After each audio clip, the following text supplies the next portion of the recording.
Men yoshligimda bobom televizor ko'rib o'tirganlarini ko'rib, men ham televizor dasturlariga qiziqa boshlaganman. Ha, televizorimizda faqat sport kanali turardi.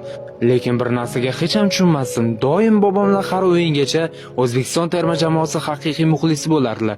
Lekin o'yinlardan keyin menga jahillar bularning hech qachon jahon chempionatiga chiqa olmaydi deb baland ovozda ham afsus, ham jahl aralash baqirardilar.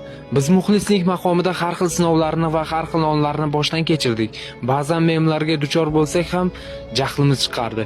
Yana yetmaganda yaqin insonlar va do'stlarimiz, hatto futbolga aloqador bo'lmagan, qo'pol bo'lsa-da futbolni zarra tushunmaydigan odamlarimiz ham O'zbekistonda futbol bormi deya maqom qilib kulardilar. G'alati-ya, kimningdir ishi yurishmay qolsa ham futbolda alavini olardi.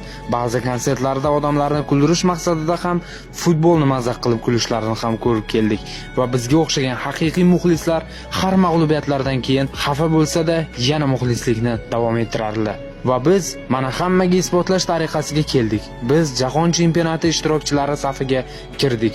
Bizga qilingan har xil nomardliklarni ham buzib tashladik. Futbolchilar bu eng yaxshi avlod.